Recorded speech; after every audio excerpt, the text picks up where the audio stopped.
جہاں تک افغانستان کا تعلق ہے حضرت، بات یہ ہے کہ اگر ہم جنگجویانہ ذہنیت کا تجزیہ کریں، جنگجویانہ ذہنیت کا، جہاں پر 1980 سے پہلے سے لے کر آج 2025 تک جنگ ہو رہی ہو، اور ہم نے اپنے ملک کے جوانوں کو جانے دیا، چاہے روس کے خلاف جنگ تھی یا ابھی امریکہ کے خلاف، کوئی رکاوٹ نہیں ڈالی، ہم نے ان کو جنگ کی تربیت دی، کلاشنکوف کی تربیت سے لے کر کروز میزائل تک کی تربیتیں ہم نے ان جوانوں کو دی۔ کیا وقت کے ساتھ ساتھ اس سوسائٹی میں ایک جنگجویانہ طبقہ پیدا نہیں ہوگا؟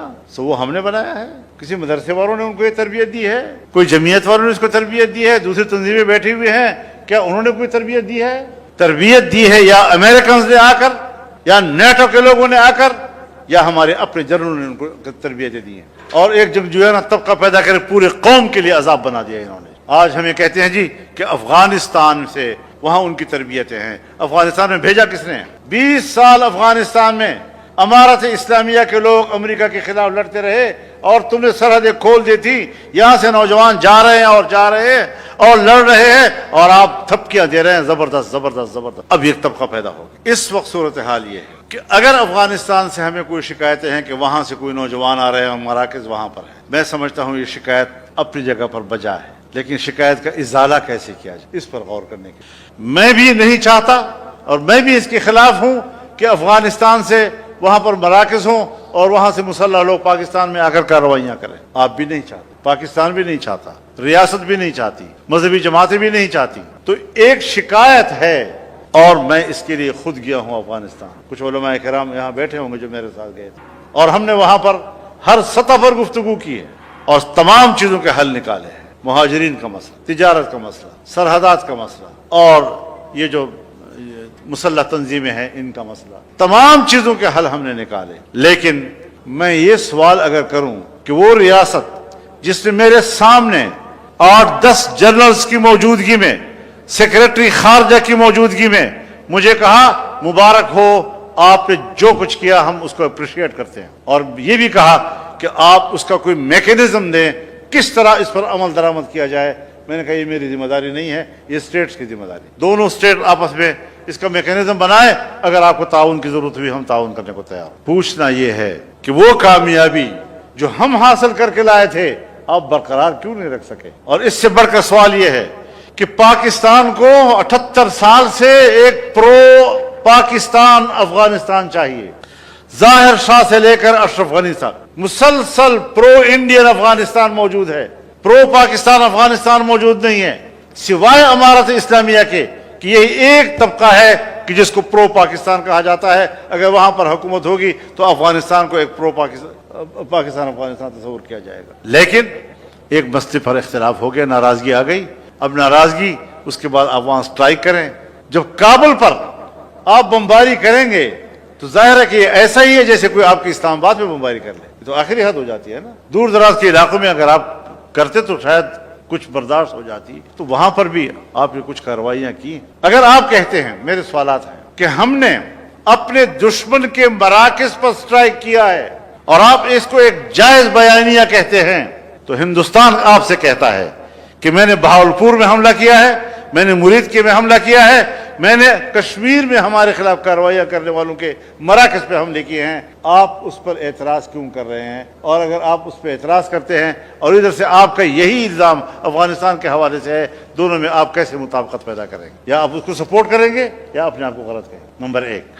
دوسرا یہ کہ ایران کے بارے میں آپ نے کہا کہ بلوچستان کے اندر جو کچھ ہو رہا ہے اس کے مراکز ایران میں ہیں، اور آپ نے ایران میں جا کر سٹرائک کیا، اور اس کے بدلے میں اگر ایران نے آپ کے علاقے میں سٹرائک کیا اور آپ نے کہا کہ وہاں پر ہمارے دشمنوں کے مراکز ہیں۔ اب بات یہ ہے کہ موقف ایک افغانستان کے بارے میں بھی اور ایران کے بارے میں بھی، لیکن رویے میں فرق کیوں ہے؟ اس لیے کہ ایران کی حکومت اسٹیبلشڈ ہے اور ابھی دنیا اس کو اکھاڑنے کی ہمت نہیں کر رہی، اور افغانستان کی حکومت آپ کو غیر مستحکم نظر آ رہی ہے، لہذا ادھر رویہ اور ادھر رویہ اور۔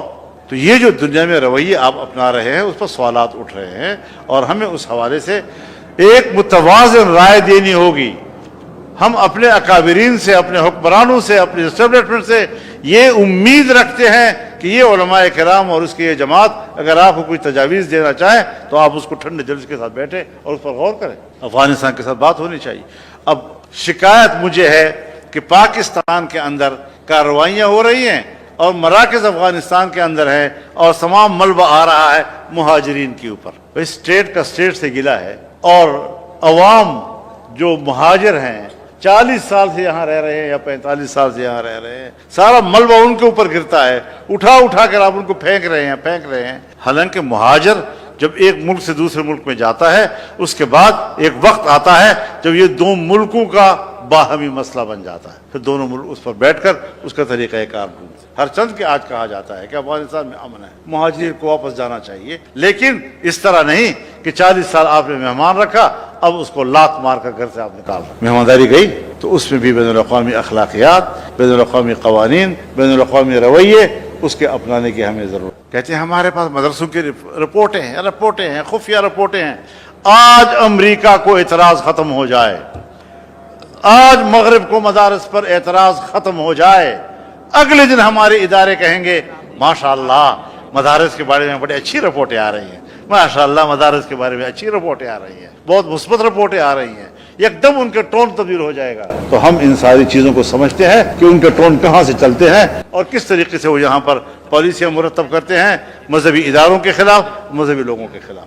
تو اس حوالے سے ہمیں ان کے ٹیکٹس کو سمجھنا چاہیے, ان کے اس بات کو سمجھنا چاہیے کہ وہ کس کے دباؤ میں یہ سارا کچھ کر رہے ہیں. نہ ہمارے نصاب پر کوئی اعتراض ہے کیونکہ ان کا معاہدہ ہو چکا ہمارا ان کے درمیان. 2004 کے دسمبر میں معاہدہ ہوا, 2005 کے فروری میں دستخط ہو گئے, پھر 2010 میں دستخط ہوئے ہیں, پھر اور شرائط آئی ہم نے وہ مانی ہے.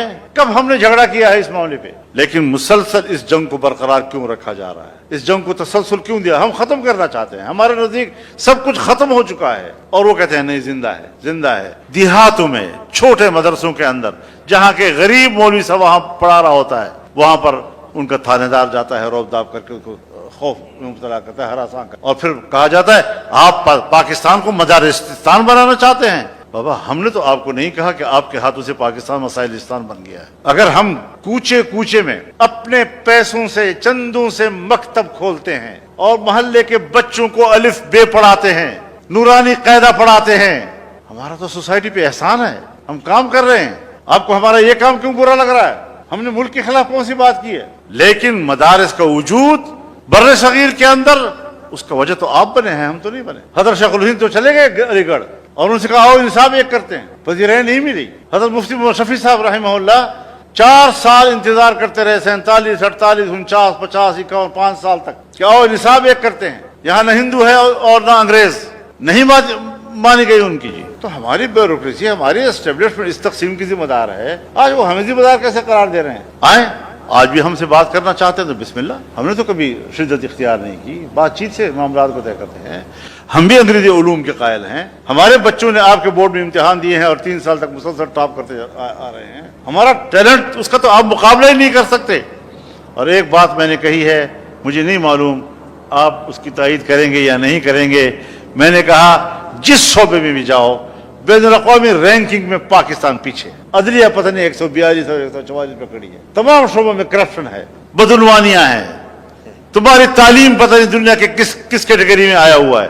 اگر تعلیم کے میدان میں ٹاپ پر ہے بین الاقوامی رینکنگ میں تو دینی مدارس کا علوم. ہمارے جیسے علماء پوری دنیا میں جہاں پڑھا رہے ہیں ٹاپ کے علماء تصور کیے جاؤ. تم نے پابندی لگائی کہ بین الاقوامی باہر کے طلباء یہاں نہیں پڑھیں گے کیونکہ یہاں سے اچھے علوم لے کر جاتے ہیں باہر.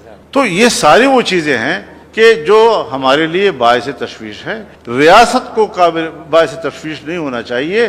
وہ تشویش کا اظہار کرتے ہیں, ہم کہتے ہیں نہیں آپ کو کوئی تشویش نہیں ہے, آپ کے رویوں سے ہمیں تشویش ہے. آپ ہمارے تشویش کو دور کریں. مدارس تعلیم کے حوالے سے ایک مستقل سٹیک ہولڈر ہے. آپ مدارس کے اس تنظیم کو, اتحاد تنظیمات مدارس کو دینی مدارس کے حوالے سے کسی بھی فیصلے سے پہلے اعتماد میں لیں گے, ورنہ آپ کو کوئی فیصلہ نہیں ہوگا. مدارس اپنا وجود رکھتی ہے, اپنی حیثیت رکھتی ہے, اس کا اپنا ایک مقام ہے, اس کا مذاق مت اڑاؤ. تم بھی کسی مولوی کے سامنے زانوید تلمذ بچھا کر ہی حافظ بنے ہو. تو اس اعتبار سے ہمیں ایک پیج پہ آنے کے لیے بالکل ہم تیار ہیں. اس کے لیے ریاست کے ساتھ ہمارا کوئی ایسا تصادم نہیں ہے کہ اگر وہ بات کرنا چاہے, لیکن نیت صاف ہونی چاہیے. نیت ٹھیک کرو, ہم بالکل بات کرنے کے لیے